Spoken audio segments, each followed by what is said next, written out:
Welcome, everybody. Welcome to the Legendarium podcast. This is the Silmarillion, part 3 of our Silmarillion read-along. Today we're covering 4 chapters, chapters 6 through 9. Now, as a reminder, we have a total of 11 sections scheduled, covering an average of 25 pages each, give or take. The purpose of this read-along, as a reminder, is not to turn us all into Tolkien scholars. It's simply to have some fun with a notoriously difficult book and to hopefully glean some of its lessons. So welcome back. If you're not subscribed to the show, you can do so at thelegendarium.com, where you can also find our link to Patreon if you want to support the show. We had a couple new signups this week, and we are very, very grateful for those who are supporting the show.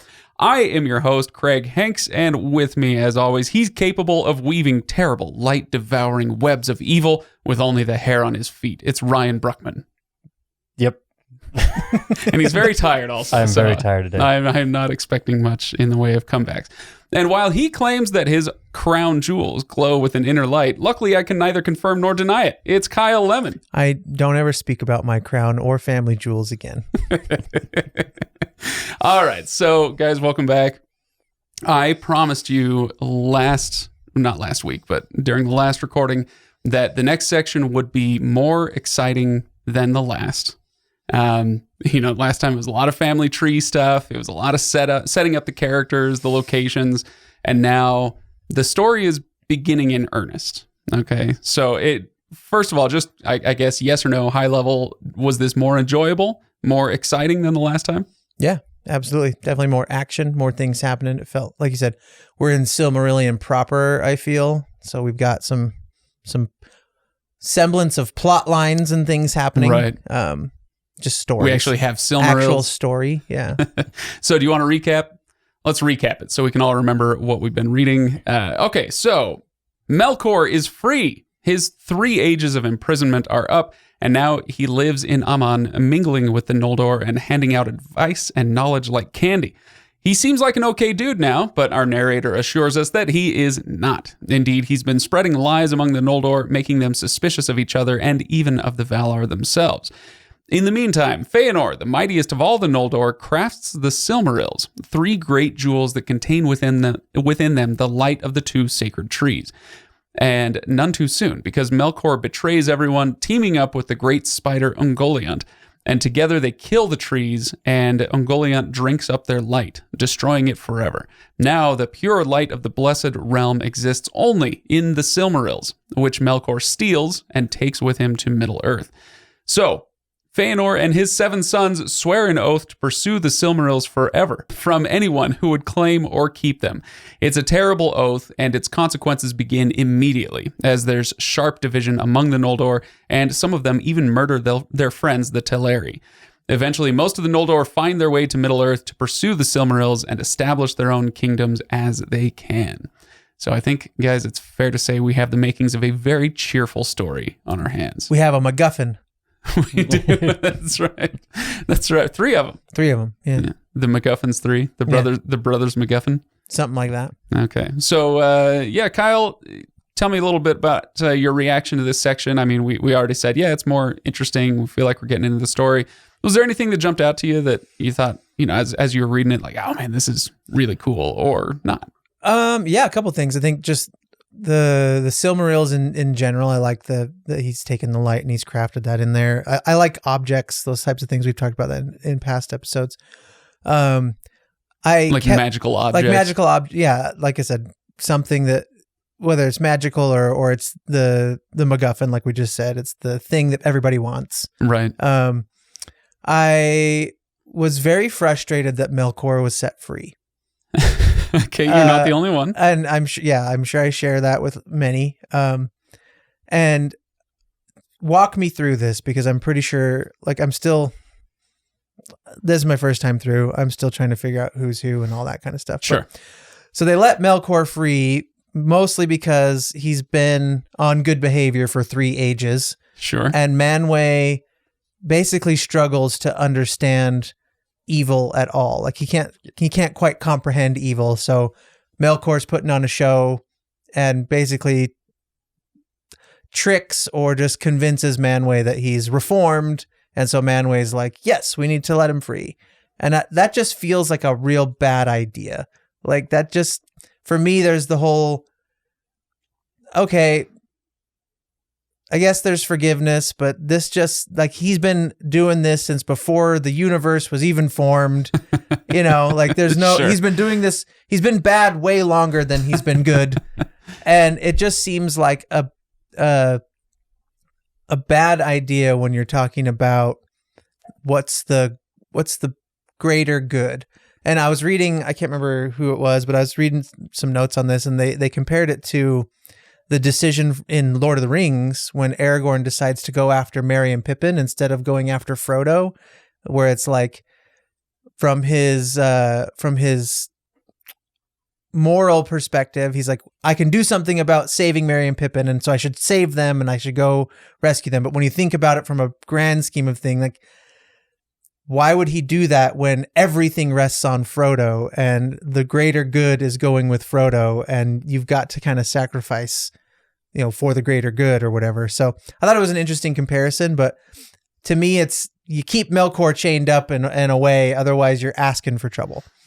Okay. All right. Fair enough. Ryan, do you have a response to that? I think I do, but I'm curious if you do. Well, it raises the philosophical question. We know where Manwë lands on this is, can people change? Clearly Melkor doesn't ever. But no, I don't have anything that's really like, I'm okay with this concept. I'm not really sure about the Merry and Pippin Frodo comparison, but no. Well, I mean, this isn't a Lord of the Rings podcast. This is a Silmarillion podcast, so I hesitate to get too deep into that portion. But I will say the reason Aragorn left, or that he allowed Frodo to go by himself, is that he knew that it wasn't that the more people were around the ring, the more chance there was of it corrupting people and ruining plans. Mm-hmm. And so, we're talking about it from a utilitarian perspective. Oh, I better go after Merry and Pippin because I can do something about that. Mm-hmm. And it sounds very utilitarian. But at the same time, the utilitarian approach to shepherding the ring would be, let's let the bearer do it. Because if I'm around it, there's more of a chance that it'll corrupt me, et cetera, et cetera. So I don't think that was a foolish decision on his part. I like that explanation. So then I would probably flip it and say, the more Melkor is set free, the more likely he will corrupt anything that he's around. Sure. And so, maybe take the Aragorn route and say, we're just going to not mess with that over there. Right. And sorry, go ahead, Ryan. No, go ahead. I was just going to say, I did like this, that we've taken him, we allow him to corrupt, and he plays the soft game for a little while. Like, oh no, I'm good. I'm here to support you and everything I do in there. But then like just a few pages later, he gets his sidekick, his own henchman in Ungoliant. Yeah. Like, all right. And now we're just going to consume all the light in Middle Earth. And like, all right. Well, I hope you figured out very quickly that it was a bad idea to let this man out. Yeah, exactly. So, I mean, I see what you're saying. And somebody else kind of had that comment. I want to see if I can find the listener question from somebody who said, okay, you know what? This is from Elliot, our 10-year-old listener, Elliot. Oh. So let's go ahead and get Elliot's question in there. So Cody sent me Elliot's question, which is, why did Manwë believe Melkor if Melkor is a bad guy? Couldn't Manwë see he was lying? No. So, yeah, I don't know.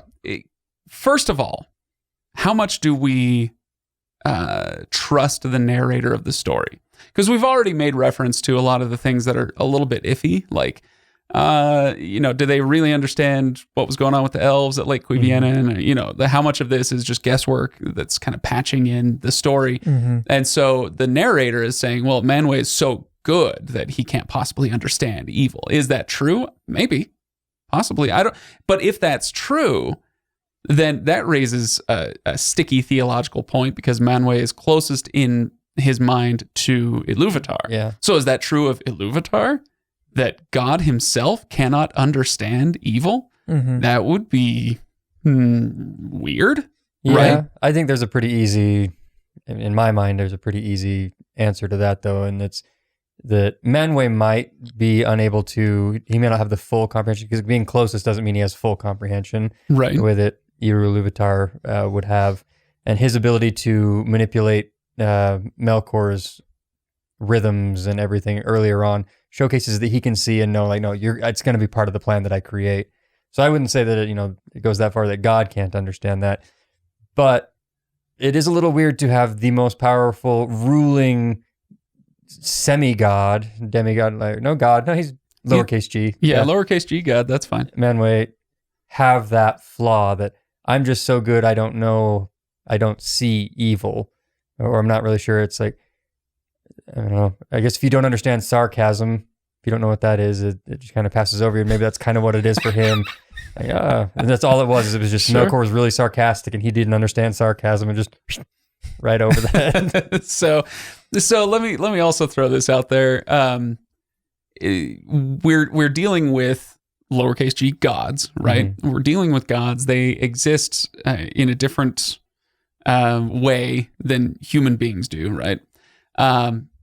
And so I also want to bring up the idea of the punishment fitting the crime, right? You did the crime, you did the time, that sort of thing, where it may be when they said, we're going to lock him up for 3 ages.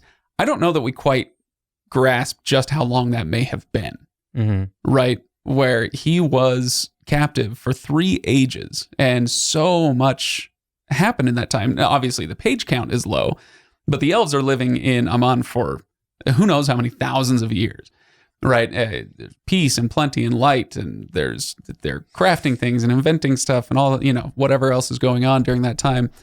And so it may just be that they thought what he did doesn't merit, life in prison or the death sentence. They can't pass the death sentence on him, but they may have just thought, you know what, he did this crime, we're going to make him do this time. And then when he did the time, it's like, and now we're not going to keep punishing him.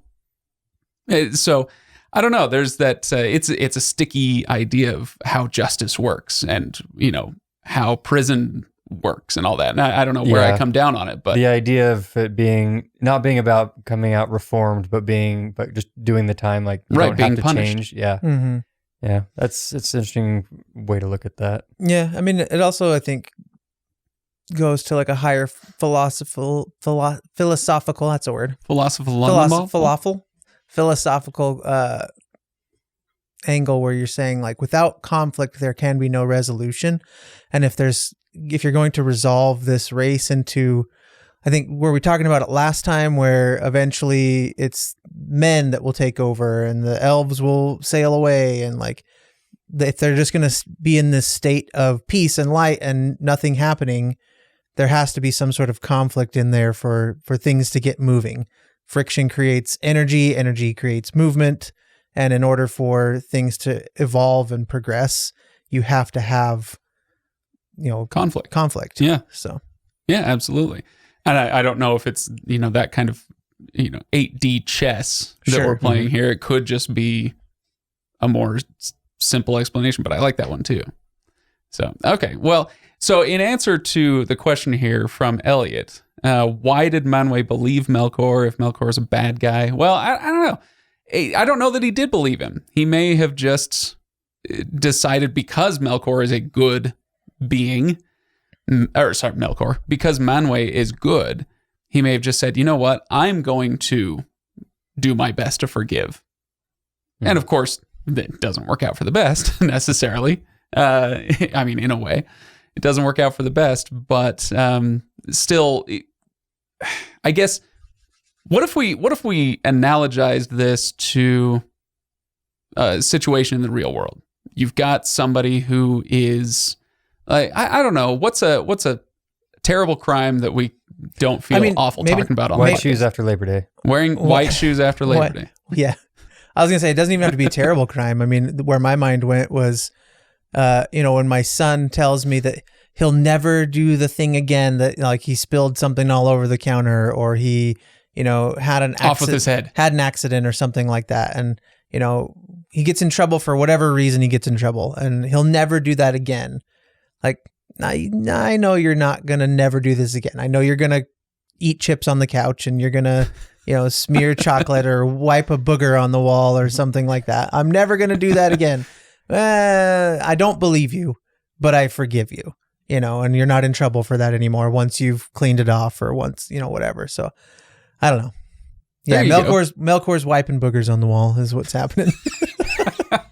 Okay, fair enough. Yeah, no, I like that. It's not even necessarily that Manwë forgave and forgot. He just, if Melkor is going to learn, if he's going to improve himself, if he's going to progress, he's going to have to live his life. We can't just keep him in prison and expect him to rejoin our ranks or, come back to the light, whatever.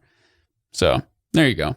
But it's a good question. I like that question a lot. What is going on with Melkor? So, all right. So we don't talk about Melkor. Kyle, I'm going to break into song now. Do you have anything else that you want to bring up before I do some more listener questions? I want to know more about Ungoliant, and you've mentioned Ungoliant several times over the course of our podcasting history, where you'll refer to. Were you excited to finally get to her? Yeah, so She's great. Basically, I just want you to give me a rundown of Ungoliant.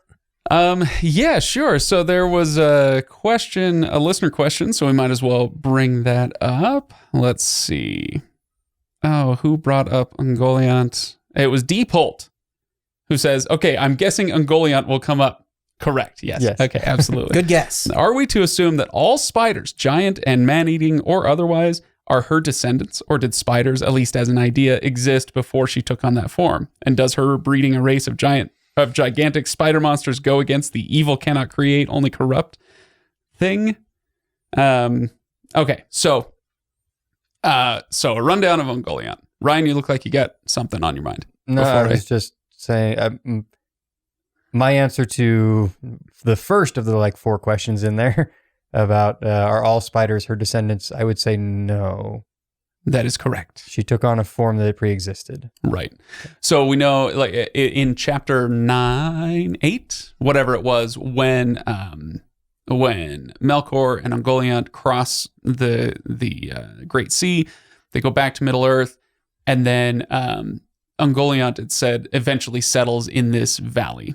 It's Gorgoroth, I think it's called, which is another name that comes up in Mordor later on, the Gorgoroth Plains. Anyway, so Ungoliant settles in this valley and mates with the spiders there and kind of begins her race. And so, yeah, I think it's fair to say, just like Ryan, you mentioned, yeah, she took on a form that already existed and just made it giant and twisted and evil. So why spiders? Well, okay. Good question. Sorry, Ryan, you were going to ask a question. We'll get to mine in a minute. It's fine. It's something that's bothered me for a few years. And that means if we talk about something else, you're going to forget it when it's your turn. So, okay, don't forget. I got it. Why spiders? Good question. There's an episode from his biography that Humphrey Carpenter talks about where so Tolkien was born in Bloemfontein, South Africa, lived there for the first couple of years of his life. And while he was there, he was bitten by a tarantula. And so Humphrey Carpenter makes mention of this, but says that Tolkien claims that this didn't negatively affect him, and he never had a special dislike for spiders later on. Sure. Yeah. Exactly. Sure. That's my thing too. I'm like, you can say it all you want. I don't believe you. Yeah. I've read your books. I actually have a very, very early memory. And I'm talking pre 2 years old, where things are, you just kind of get these flashes, feelings sometimes, kind of like Leia talking about her mother. Oh, yeah, right? Yeah. Just a feeling, really. But I do remember at some point when I was a little kid, a spider crawling up my stomach while I was laying on my back, and I'm looking down, and oh my gosh, and there's the spider crawling up my stomach. Freaked out, and I've been terrified of spiders ever since.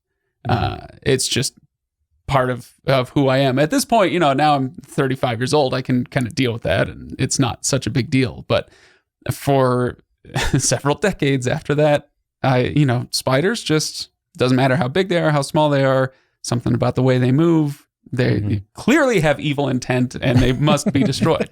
Right. And so Tolkien can say all he wants. Oh, I harbor no special ill will towards spiders. Well, yeah, I call BS. So that's why spiders, I think. Yeah, fair enough. And it's, who knows? It may have been the tarantula when he was a kid, or he spent his whole childhood in the English countryside wandering through the woods and playing games. You think he didn't ever get bit by spiders or, freaked out running through a web or something? Like, of course. So, yeah, I'm guessing he was a little scared of spiders. And that's okay. You can admit it, Tolkien. It's okay. So, but good question. Anyway, so the rundown is Ungoliant is Maya. So one of the lesser race, the sub-gods. What did you call them? The demigods. Demigods, yeah. And so she was corrupted by Melkor's theme.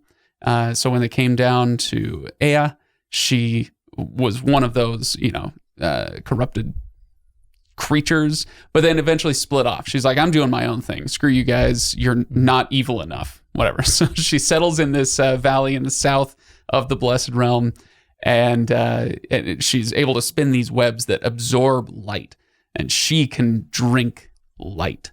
And so eventually that whole region becomes not just dark, but completely void of any light. And it's just really wonderful, creepy imagery, the way that he talks about how she does this. So that's who she is, and that's who Melkor finds when he wants to strike a blow at the other Valar. He wants to destroy the trees, and he knew that Ungoliant could do that for him. So that's who he recruited to his cause. So how's that for a rundown? Fantastic. Okay, Thank you. Good. All right, should we do some listener questions? And Ryan, did you have your question? Oh, yeah. Craig Oh, my gosh. forgot about You it. forgot about it. Look, What kind of host are you? I didn't really want to hear it anyway, but I guess I will now. So one of the big things about Ungoliant that was interesting to me was she took on the form of a spider because she's Maya. She can change form a little bit, right? Okay. But she starts out as a woman, correct? No, none of these are. She may be female, but to call her a woman is, I would say, a misnomer. Okay. She's a female being. Okay. Main reason why, and I'm having no strong connection to this, whatever. A few years back, there was a mild uproar, frustration when there was a game released.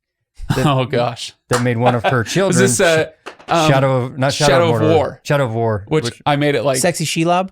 Is that what we're talking about? Yeah. I guess my question there, it never bothered me because I didn't have the connection to it, but I know it bothered other people that they did that with Shelob in there. Is that something that she passed on, the descendants to the man-eating spiders, her descendants, that they could shift form like she could have, like she did? Right. But I'm going to go with no. Okay. No. Shelob would not be able to shift form. Now, how angry should the game make you? Calm down, everybody. Just calm down. It's not canon. You don't have to freak out. You don't have to like it, but you also don't have to freak out. So, general good advice for this time and age anyway. Just calm down. How does this affect you daily? You're okay. You're okay. Yeah, exactly. So, I remember that. And it's like, I played Shadow of Mordor, and it's like introducing Graugs. So what's a Graug? Well, it's not in the canon. So how dare they put it in? What? Calm down. Yeah. It's a Rancor, okay? The Middle-earth Rancors, okay? It's fine. I don't care. So, okay. And then as far as the shape-shifting thing, Ungoliant is a giant spider at this point. Could she just shapeshift into something else? Possibly. But we also know that Melkor no longer can do that. Okay. Well, I know it mentions that he would soon lose that ability. And I'm not sure if we're told that he has lost it yet or if that's coming up in the next section. But we also know this about Sauron. We're going to find out later that he's a shapeshifter and he can appear wonderful and lovely and elven and all that stuff, and he loses that ability. And I think somebody asked, Drop of Sunshine asked, why is Melkor stuck in the form of a great, tall, terrible, dark lord? And it's, I think, largely because when these beings use their powers in some manifestations of their powers require that they actually not just use, but eject, I don't know what the right word is, some of their power into objects or other beings or whatever. And so I think at a certain point, Melkor has used up a lot of his power and is no longer able to do the shape-shifting thing, whatever. The batteries are running low. Mm-hmm. I don't know quite how else to put it. So words are hard. It makes sense without there being some specific event that removes the power, like, or either taking something from them. It makes the most sense. Right. I mean, it also makes sense just from a practical sense that you physically resemble like your actions and your choices a lot. So if I'm going to go to the gym and be healthy, I will look healthy. If I'm not going to. Healthy or jacked and swole? Well, depends on what I'm doing. Maybe I'm just doing yoga. But like, or if you eat well or you don't eat well, like that has a physical, or you drink enough water or you don't drink enough water, like the way you look, the way you appear is resembled in the choices and actions that you make. So, well, and there's, I like that. I really actually very much enjoyed the physical effects of having the Silmarils, what it did to Melkor. Burning his hands. Where the visuals of that he's holding them in a even though he's holding them in a casket, they're burning his hands, and he's just so the monkey's need paw to hold them. Like, I can't let these go. Ungoliant's like, feed me what's in your right hand, or something. Yeah. And he's like, no, you can't have these. These are the precious. These are my preciouses. Preci. But yes, the preci. And then it burns him, and then the crown of like it starts to do the deformation that we see in a lot of villains and Dark Lord type characters, where there's got to be the burnt face. I think back to Torak and things like that in the Belgariad, where it's part of what makes it easy to spot the villain is the physical deformations caused by their actions. Like, you are ugly because you were greedy and you held on to something too long, or you got too close to something. Or I like that sort of setup. Now, I want to tie this idea of deformation and the loss of power, not being able to shapeshift or whatever the case may be, with another question that we got from Huron Fan, who asks, do you think that Miriel, who was Fëanor's mother, do you think that Miriel simply was suffering from postpartum depression, and the explanation is simply a heroic, quote unquote, heroic euphemism, or a way to cover the shame, so to speak? Okay, so it's a good question. Ryan, you look like you have an immediate answer. I do. Not a scholar on this by any stretch of the imagination, but my answer would be no, I don't think Tolkien was doing that specifically, but I think it's a really great tie-in and comparison that happened. It's a fortuitous thing in there, because I don't know, I would imagine that the gods dealing with postpartum would be different, something like that. Right. It would be something different setup. So it is. There was a really interesting discussion in the last week or so on Discord. Please go join our Discord. A really interesting discussion about how these immortal beings procreate. Okay, which could get humorous really quickly, but it was actually a really good discussion. And so people were talking about some of the theories behind how elves procreate. Some of which are from Tolkien, some of which aren't. And one, Ryan's got jokes. Sorry, yeah, I wouldn't have been a good part of that conversation. Ears aren't the only things that are pointing. Let's go. Oh, jeez. So anyway, that's why I'm not in that conversation on the Discord. Moving on. So you can actually get some clues if you go back into the Ainulin Dale and listen to or read the descriptions of the themes of Iluvatar. Where the first, the second, the third theme, it's actually mentioned in this section that explicitly it says that humans are the third theme of Iluvatar. And so you can go back then and listen to, what was the second theme, and how does Melkor and this theme and that theme interact with each other? And with that and some other quotes from Tolkien, you can kind of get the idea that when an elf procreates, and you could say this about the Maiar as well. So you've got, we haven't really talked much about Thingol and Melian yet, but they came up a little bit in the last section. so when they procreate, it's you're like when a human being procreates, you don't lose anything of yourself. But that may not actually be true of the elves, where when they, in order to bring a child into being, you have to impart some piece of yourself permanently to that child. And so when Miriel gives birth to Fëanor, he is imbued with so much of her own self, her own power, her own whatever. I don't, words taste like peaches.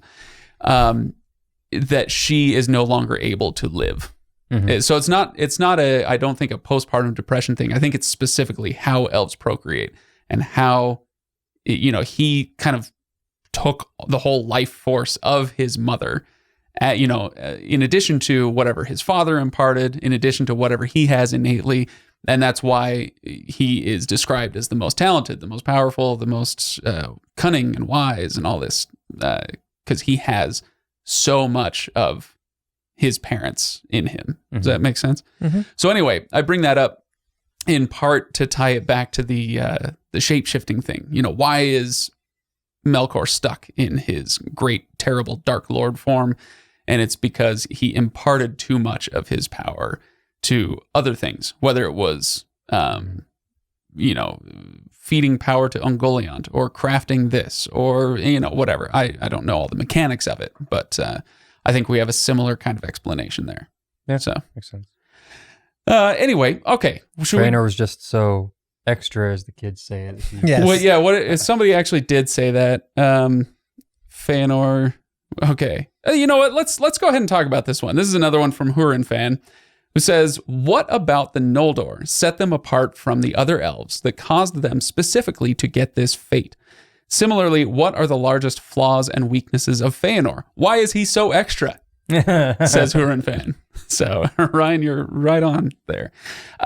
And I love this question. Okay, so the Noldor, just to remind everybody who's, not a Silmarillion you can scholar. say, to remind Kyle, because he doesn't know what the hell's happening. The Noldor, when we talk about the Noldor, that's one of the three major elven houses, They left. of the light elves. Yes, they're the ones that left. One of the ones that left. Right. So we have the Vanyar, the Noldor, and the Teleri. And the Noldor are the ones who left and went back to Middle-earth, swore the terrible oaths, and went to set up their own kingdoms in Middle-earth. So Huron Fan says, what about the Noldor sets them apart from other elves? It's a great question. And because he asked that question, I actually went back to chapter 6 and took a note here. Let's see. What sets the Noldor apart? And I just, as I read the chapter, I circled little tidbits, little hints that we get about who the Noldor are and what they value. So let's see. In those days, the Eldar became full grown in stature of body and mind, or the Eldar became, and the Noldor advanced ever in skill and knowledge. Okay, let's see. Their long years were filled with joyful labors. So they love working, they love crafting, they love skill, in which many new things, fair and wonderful, were devised. So, okay, now they're inventors as well. They're not just making beautiful things, they're making new things that nobody had ever seen before. Let me quickly skip through this chapter, see if I circled anything else. Okay, here's one. The sorrow and strife in the house of Finwë is graven in the memory of the Noldorine elves.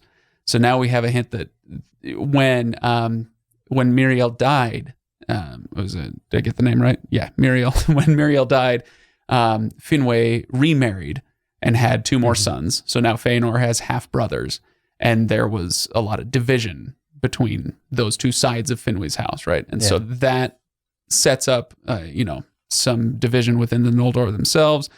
Let's see. The Noldor took delight in the hidden knowledge that Melkor could reveal to them. So we're getting some little tidbits about who they are. And Fëanor is kind of the Noldor. He is the the platonic ideal of a Noldorine elf. In fact, on the next page in chapter 7, a couple paragraphs in, let's see if I can get the actual. Okay. The heart of Fëanor. Speaking of the Silmarils, let's see. Oh, I'm sorry. Let me back up a little bit. He's just crafted the Silmarils, and Varda hallows them so that thereafter no mortal flesh nor hands unclean, nor anything of evil or of evil will might touch them, but it was scorched and withered. Okay, so that's why Melkor burns his hands, right? Blah, blah, blah, blah, blah. So everybody loves the Silmarils. The heart of Fëanor was fast bound to these things that he himself had made. And it becomes clear as we read these chapters that that the Noldor, their major sins, and you can talk about this with Fëanor as well, are lust, envy, and eventually jealousy. So lust, obviously nowadays when we speak of lust, usually it has sexual overtones, but it doesn't have to be that way. Lust in your heart after whatever object of your desire. Covetous would be right. The way I would use that. Covetousness. There you go. Envy, other people are able to do things or have things that I want. And then jealousy, which we often confuse for envy, but jealousy being kind of the other side of that coin, where I have something and I don't ever want anybody to benefit from that or have it or whatever, right? So I think those are their major sins. So Huron Fan asks, what sets them apart from the other elves? Why is Fëanor so extra? That's my explanation, is they're lustful, envious, and jealous. And curious and driven. And right. And it's the thing is, those are their greatest weakness, but it's also their greatest strength, because we're going to make our way through this whole Silmarillion. We've read The Lord of the Rings and The Hobbit and all this stuff. And what have the Vanyar ever done for Middle-earth? How have they bettered the lives of the people of Middle-earth? They haven't. They're just kind of chilling in the Blessed Realm, being content, which is a virtue in itself in a lot of ways. But it also, kind of like Kyle was saying earlier, it's not going, there's no progress to be made by being content. And so, you have to weigh strengths and weaknesses. And the Noldor have these big weaknesses that cause a lot of problems for themselves and others down the road. But it also spurs a lot of progress, advancement. It does good for others later on because they're not content, because they want to invent, because they want to craft, they want to learn, where the others are content not to. So, end of sentence. I don't know. That was a long bit from me. I think one thing that was interesting for me on this read through, since we're talking about the Noldor as a whole, when you get to the section about, I want to say this word, where they get ready to swear the oaths to always chase the Silmarils. I don't remember if they've mentioned her before, but we see Galadriel, and she does one thing different to everybody else, in that she does not swear the oath. Yeah, kind of. Yes, that's correct. She does not swear the oath. Go on. Well, it's just one of those things. The character of Galadriel is one that I've had interest in, but have never looked too far into, whatever. And so getting this experience for okay, so she's among these warriors that are going to go chase the Silmarils. They're going to swear this oath and bind themselves to it or whatever. And in my mind, I read that and went, oh, she has the foresight to go, wait a minute, this may not be I may not want to bind myself entirely to this oath this way. I want to be a part of this, but I don't want to bind myself to it quite the same way you guys all are. Right. She's smart.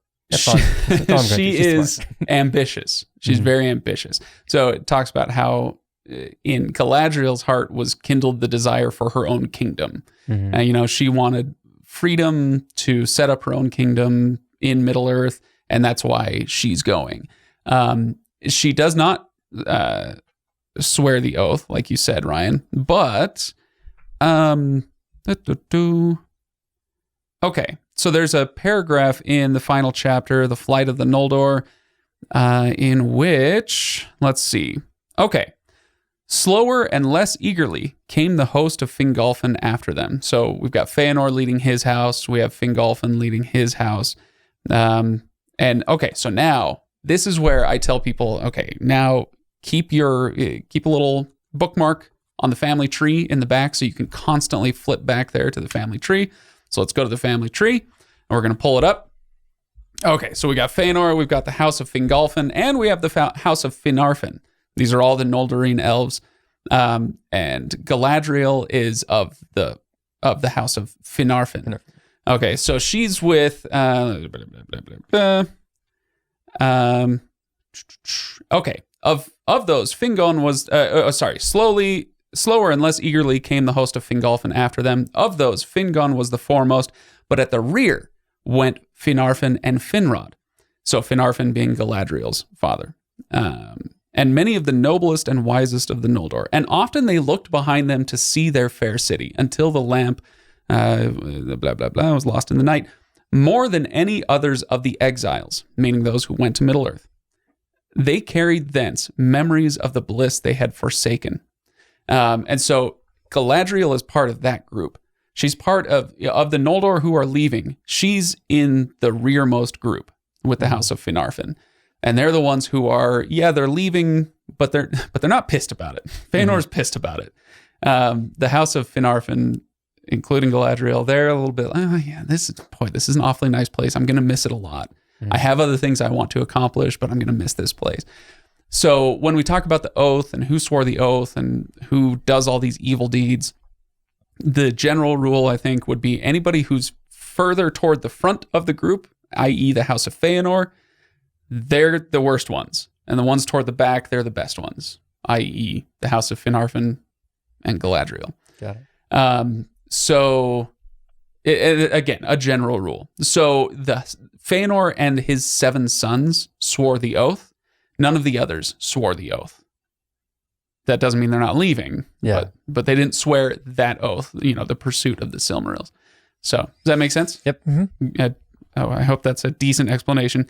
So I do want to, speaking of which, highlight a couple of other things. You guys remember last time I highlighted a couple paragraphs and said, highlight these, bookmark them, come back to them. It was the description of the 7 sons of Fëanor, because those names are really important.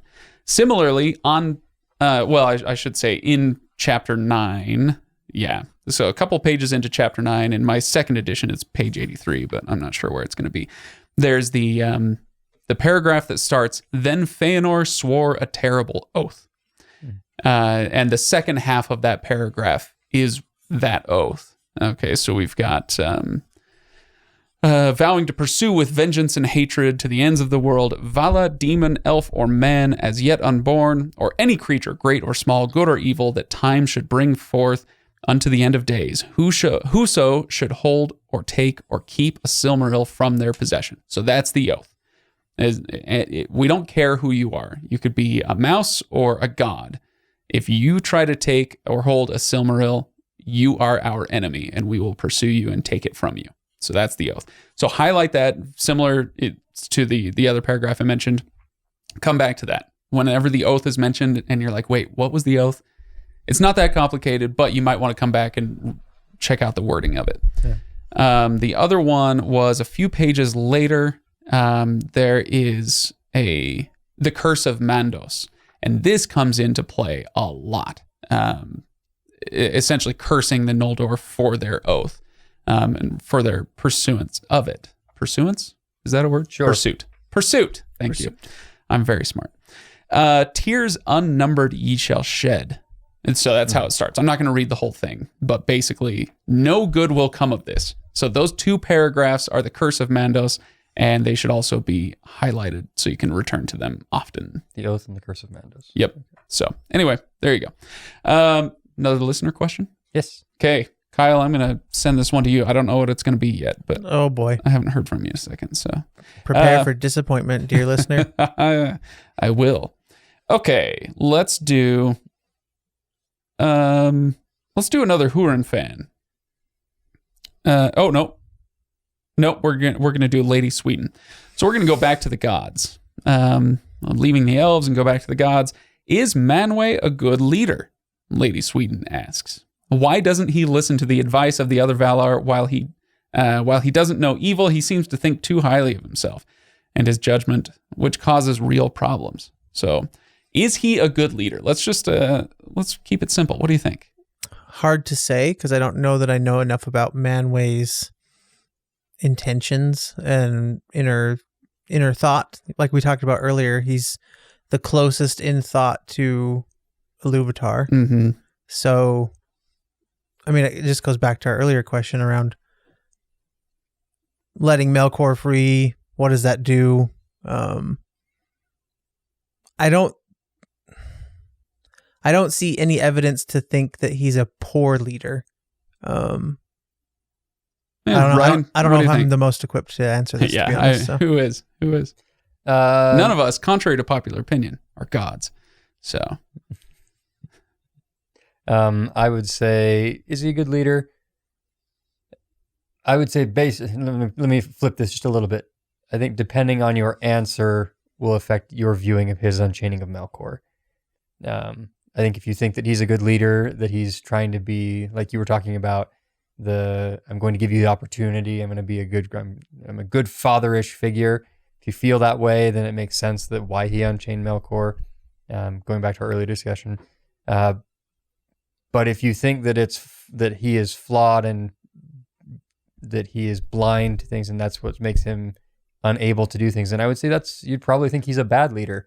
And I'm inclined right now for no other reason than he's had a few ages to man, and they've been fine for a few ages. It seems like to say that he's a good leader, but maybe it was only good because the bad was behind a door. Right. Yeah, I think it's kind of tempting to look at what happens with Melkor and what happens with the Noldor and say, oh, well, a good leader wouldn't have let these things happen. But you're essentially asking for a rigid totalitarian leader who doesn't allow for choice, who doesn't allow for freedom. And so is he a good leader? I guess that depends on how you define that. Yeah, I was going to say, depending on your definition of good and from which perspective, like from the follower perspective, and are you protecting me from anything that might harm me? And is that what I'm defining as good? Or is being a good leader for Manwë, does that mean he's executing on what he thinks Iluvatar would want? Because he's the most like him, right? So if good means, well, in the original creation of all of this, everybody was free to make their choices and do their things, including Melkor, then that is what is good. There you go. Yeah. It also, we can get into different definitions of wisdom. Like you can look at Manwë from these chapters and say, well, he doesn't understand evil, so he's not wise. But then is wise a synonym for crafty or clever? Not necessarily. So I think there are different definitions, different types of wisdom, right? And so him being closest to the mind of God gives him, I would say, a great amount of wisdom, as defined in Middle-earth. But then there's a different type of wisdom that we're going to see as the story goes on. Galadriel is actually a great example of this, where by the time we get to the Lord of the Rings, you have this otherworldly, almost goddess-like figure in the woods of Lothlorien, and she is literally accounted among the wise. That's part of her title, right? But her wisdom comes from long, sorrowful experience of terrible, terrible things happening to her and her people. And so that's a different type of wisdom, the wisdom that comes from the conflict that Kyle was bringing up earlier. So is Manwë a good leader? Well, if you're looking for somebody who's gone through it the way Galadriel has gone through it, then maybe not. Maybe you wouldn't define him as a good leader. But if you're looking for somebody who is good and who is willing to extend an olive branch to the worst being in Middle-earth, somebody who, is able to trust those under him, sometimes to his detriment, then, I guess, how do you define it? Yeah, does he facilitate an environment of growth? Are we in manager training or something? We are. But seriously, think about it. I love it. The evolution and the growth of the elves and men and whatever else. Otherwise you're back to, did you say, not the Noldor, but whoever was just in that state of contentment. The Vanyar. The Vanyar, you're just in that state of contentment, and it's just nothingness necessarily. But isn't Manwë over all of them anyway? Yeah. So the Vanyar's complacency isn't really a reflection of, unless Manwë just ignores them and only interacts with the Noldor, but there's nothing that I've read so far that indicates that. Or he allows them to make their own choices, and the choices that they made were to just live in this state of contentment. And that, in my mind, would be, like I said, good again is subjective, but I think that there's a difference between what is good and then consequence. And so everybody, it is good that everybody has the ability to choose and do what they want to and create or not create or antagonize or not antagonize. But then there's consequence from whatever that is.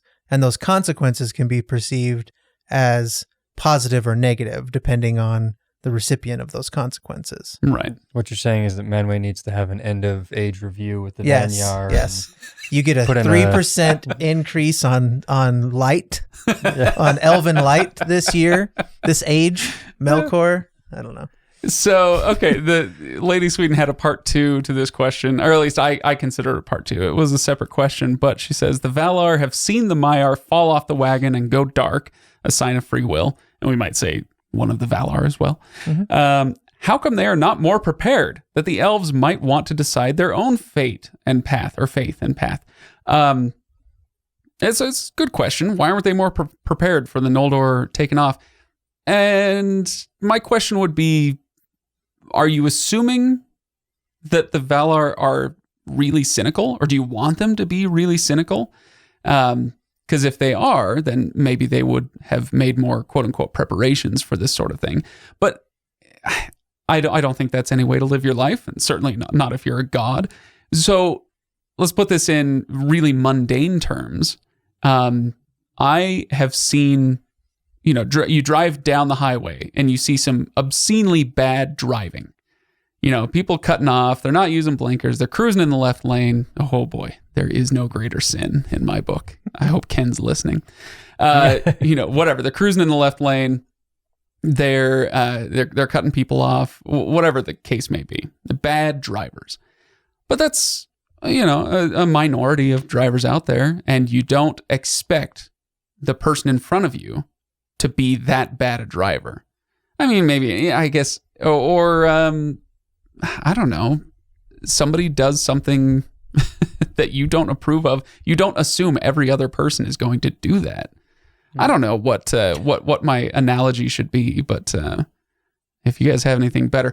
But my point being, you can't just because one person does something bad, you can't assume everybody is going to do that bad thing. And if you do, that is the mark of a cynic, and it's no way to live your life. At least in my opinion. Yeah.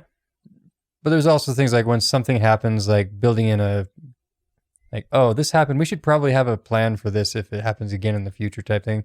Makes sense. And that isn't quite cynical. It's smart preparation that you would think a god would do in that sense. I don't know. I view that more as, I don't know. I have a son, and he does things that make no sense to me whatsoever that I never anticipated, but I understand the child, I understand it, but every now and then it's like, what was your thought process here? What was going on? I don't understand this. And that's the challenge of free will, I guess, is that every now and then it's going to be one of those wild card moments that you're like, I don't understand what the thought process was here. I couldn't prepare for it or anything. And I guess that's how we also differentiate ourselves eventually and right. As things go on. And, the question really is of free will, right? So how come they're not more prepared, says Lady Sweden. In what way? How are they going to prepare for the Noldor making a different choice? Child lock gates. Right. I mean, literally you have to remove free will. That's the only way I can see to prepare for this sort of thing.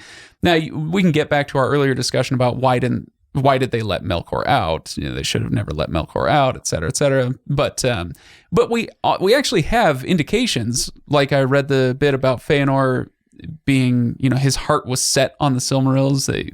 He kind of coveted and was jealous of his own creation as soon as they were created, where Melkor may have sped up the process. He may have been a catalyst for the Noldor turning away from the Valar. But that doesn't mean they wouldn't have done it eventually. Yeah. You know. Anyway, so I don't know quite where I was going with that, but it's like, how do you prepare for that? You don't, if you don't want to completely shut down their will. It's a good reminder also that the Valar are not omniscient. Right. Or omnipotent. Yeah, it's a good reminder there. I do actually think that it's interesting to watch how Melkor sows the seeds of this problem. What are the lies, or what are the things that he tells the Noldor to get them to be concerned? That the first thing, like, he immediately breaks them apart into different groups. Like, oh yeah, they're just basically waiting for the men to show up. Oh my gosh! Like, I was getting serious traumatic, not flashbacks, because they're flash presents. I don't know quite how to put it, but like, it's right out of the playbook of what we see so often in our own society right now, where, I refuse to get into specifics with this, so don't ask me, but you see it from everywhere, any angle. You throw a rock on the internet, well, good luck, but throw a rock on the internet and you'll find somebody who is whipping people up into anger, into some kind of frenzy because they're out to get you. Who's they? I don't know. Whoever they happens to be, it doesn't whoever matter. You want to put in there. But Melkor going around saying, well, the Valar, boy, they want to put you in chains. They want to. Okay, well, if Fëanor, he's gonna run away with the Silmarils. You're never gonna see him again. Oh well. What's not Fëanor, what's the Fingolfin is he's going to try to usurp your place, Fëanor. It's getting, here he comes. And this happens all the time. They're out to get you. They want to ruin your life. They want to take what you have. And it happens all the time. Anyway, and I am your friend because I'm the one warning you about this. Exactly. Trust me, because I have your back. It is very dirty, very rotten. Okay, so Ryan, I have a question for you. Getting away from listener questions, we've talked a lot on this podcast, over 350 episodes or so, of kind of oath keeping. We talk a lot about do what you say you're going to do, keep your word, et cetera, et cetera. We've got an instance where that goes very, very wrong here with the Oath of Fëanor. There's a line in chapter 9, right after the oath, actually. I mentioned the oath that people should go and highlight. Blah, blah, blah, blah, blah. Thus spoke all the sons of Fëanor, and many quailed to hear the dread words. For so sworn, good or evil, an oath may not be broken, and it shall pursue oath keeper and oath breaker to the world's end. What do you think of that? Like, we talk a lot about how much we miss the supposed halcyon days of oath keeping and people keeping their word, being a man of their word. Like, you can do a deal with a handshake, and we can't. Yeah, you can't do that anymore. But in this case, it's. I think we have a pretty strong warning against. Is it oaths in particular, or oaths in general, or like this type of oath in particular? I would say it's a warning about being aware of what you are giving your oath to. Like, promising to help out moving on Saturday is an oath that if you break is probably just going to piss somebody off a little bit, and whatever, not that big of a whatever. But being aware of what you put your name and your word to, there is a lot of value to that, and I think a lot of it. You can earn a lot of integrity points or something with other people when they see you being a person of your word in that oath. And so, to be careful what you put your name to on that makes sense, because otherwise you can be forced into a scenario where, to keep your word, this goes back to one of my worst moments, one of my most rethought moments on the podcast, when we were doing... Now let's bring it back up. Here we go. Yeah, exactly. It still sits with me. And it's when Rand has to kill one of the Aiel because he killed someone who threatened who made fun of their religion type thing. Okay. Makes sense. And I was like, I wish Rand would take into account this, but he made a law. This is what it is, and I have to live by it. And I thought, oh no, you got to be able to go back on, like, there's some extenuating circumstances, and I got eaten alive for it. Sure. For doing that. And I think it's made me think, especially in a scenario like this, like, be very careful about what you put down in stone as my oath and my word, because you will be held against that. And if you don't do that, then you're an oath breaker. And you have to make that choice. Which one? Are you going to be an oath keeper and a terrible person, or an oath breaker and a terrible person? Yep. Yeah, that's a good way to put it. So, I'm impressed with how you skirted around the Wheel of Time spoilers on that one. Yeah. So something happens. Yeah. So yeah, that was a good one. Okay, good. Yeah, that's all I was looking for from that. So let me bring up one other thing. Hey, I do have a few words of the day. You know, I pick out these obscure words.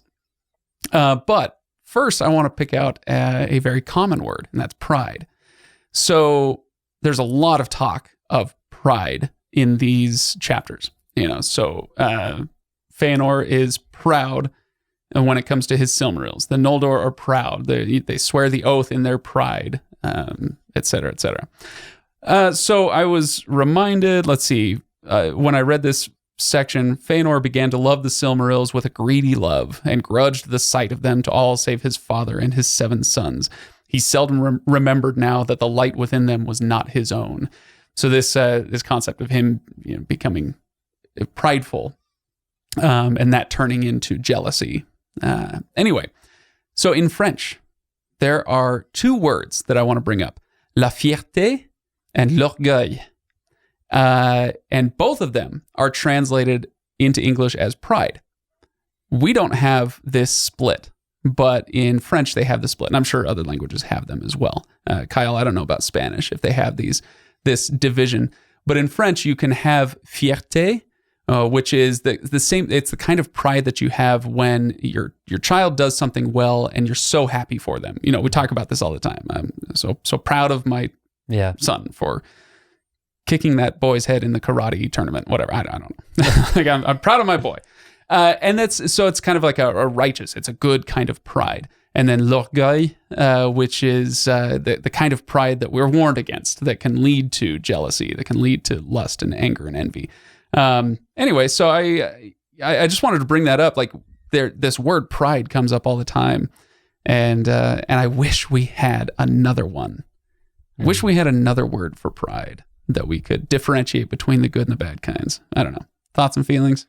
Or should we move on? No, we're good. Okay. All right. Kyle, did you have any Silmarillion stuff from this one? I forgot to ask you before we started recording. We had an interesting conversation in our in our group chat the other night around the Lord of the Rings rights being born or being put on auction or whatever. And Ryan and I went off on some Silmarillion stuff, but for this section, not necessarily anything that stood out. So we don't have to go into it, but let's just throw it out there that we pitched the Muppet Silmarillion idea, and it was a good time. And and Craig promptly just skipped past all of that. I did. I was actually busy. I can't remember what I was doing, but at some point I was like, wow, these guys are on a tear. Yeah. And I couldn't keep up. So we just figured Disney's going to buy it, and then Ryan's going to be a permanent resident at Disneyland with all the IPs that he loves. They'll all be there. They'll build a Shire right next to Toontown. And you mean Tuna Town? Yeah, Tuna Town. There you go. You could make that work. Right. So that's disturbing. That's a disturbing thought. Okay, we're already over an hour. So let me do a couple words of the day, and we can start wrapping this up. So, word of the day: perforce. Perforce. On page, let's see. For me, it's on page 80. So they're all in chapter 9, I think. Then perforce Morgoth surrendered to her, to Ungoliant, the gems that he bore with him, one by one and grudgingly. So then perforce Morgoth surrendered. So perforce simply means by necessity. So that one's kind of, you can parse it out. Perforce, you were forced to by necessity. Okay, so let's go on to a more difficult one. How about cozen? Or cousin. I'm going to go with cousin. I don't know. May I hear it in a sentence? You may. Page 83. So same chapter, a little further on. Let's see. He echoed the lies of Melkor that the Valar had cozened them. Cozen. Cozen. So, any guesses on this one? Let me see if I can find the actual. Whispered sweetly into their ear. Cozily. Yeah, I was like, yeah, does that have something to do with cozy? No, it is to trick or deceive. So man, he pulls some words out, doesn't he? Yeah. Jeez. And then the last one is Firth, Firth. The Firth of Drengist. Firth, whatever. I don't know however you pronounce it. I'm going to go with Firth. And it is a narrow inlet or estuary on the seashore. So there you go. Ryan, don't look so impressed. I am just trying to piece together whether or not there's a Colin in whatever word you just said. Estuary? Yes. There's a Colin Firth in the estuary, call it. There were the makings of a joke there, but it was sitting on the table, and I was like, do I have time to assemble it? And I just couldn't find the pieces together. No, you're doing great. I want to... It's there, guys. Give me a minute. I'll find it. I'll make a good Colin Firth joke and make it somehow applicable to estuaries. And I did. So oftentimes with these words, I'll literally just Google the word and it comes up with a definition. On this one, it was like, Google images of Colin Firth. Yeah. And I was okay, Firth definition, and then I got it. But yeah, sorry. I feel like it's important people know that Ryan is operating on 2 hours of sleep, if that. maybe 3-ish. Okay. So yeah, and this is when he's at his best. Let's be honest. So, okay, cool. I think we've got through a lot of the stuff that I wanted to get through. So hopefully that is enough, because we don't actually have time this week to do the Patreon extra. Sorry about that. We'll do it when we can, but it's one of those things like. We never put it in the in the Patreon terms and conditions, so we don't have to do it, Ryan. No, but we'd like to. Just this week, we're kind of out of time. So luckily, we got to I think all of the listener questions. I don't think we missed anything. Oh, you know what? Real quick, Joffu says, "Man, Lord of the Rings and Hobbit really romanticize the elves." Good point. Mm-hmm. They are not who we get to know in the Lord of the Rings at this point. So yeah, that's a good point. And then Hurun Fan asks, any thoughts on why the Valar speak in such archaic English? Because Tolkien loved it. Yeah. That's why. Because Tolkien was a language nerd and he wanted to dive deep and show off his skills. Well, I think it's honestly, it doesn't take all that much skill to replace some yous with thous. I think it's just a way to differentiate. Like, these are the most ancient of creatures. They speak. He's also creating a mythology here, right? And that's very much the same type of language that you read in other mythology, ancient languages. So right. I think it very much makes sense that there would be a natural progression of language from ages and ages ago until now, how they speak in Middle Earth. So, yep. I think anything that's, if you go back in any of the English translations of religious texts of God and the Bible, things like this, I mean, they're all written in that sort of language, so it makes sense to have your God. They're even not. And you can get like the new translation of the Bible, and it super throws me off. I have to, like, it doesn't necessarily have to be the King James, but if I read any passage from the Bible that's not archaic in its language, I'm just, it makes me shiver a little bit. That's not how Jesus taught. And it doesn't even have to be. It doesn't even have to be a religious text. Go read Beowulf, or go read Shakespeare, or go read any of the poems or poets like Byron and all of that. Mm-hmm. Like, the language is just different, and that's how people spoke. Yeah. All right. Well, shall we wrap it up? We are going to finish with this section, and the next section will be, the fourth episode that we'll do will encompass the next 3 chapters. So we have Of the Sindar, so that's the elves that stayed behind in Middle-earth. That's the next section you're going to read. We're going to get back to Thingol and Melian and the kingdoms that were existing in Middle-earth. Are they still staring at each other? Right. They're not. That was over before we left the last section. Of the Sun and Moon and the Hiding of Valinor. Oof. That's one of my favorite bits of mythology from Middle-earth is the creation of the sun and moon. So those are going to be fun. And then the last chapter is of men. So humans are going to come into the picture very soon. Yeah, I'm looking forward to this one. It's going to be a good one. So I hope everybody will stick with us. Kyle, Ryan, thanks for coming back in. And yeah, for everybody else, go to thelegendarium.com where you can find past episodes grouped by author. And let's see, you can find the Patreon link. You can find the Discord link. We'd love to see you there on Discord. Ask your questions. And we will do our best to give you, if not answers, at least responses. Yeah. So, all right. Thanks, guys. I'll see you next time.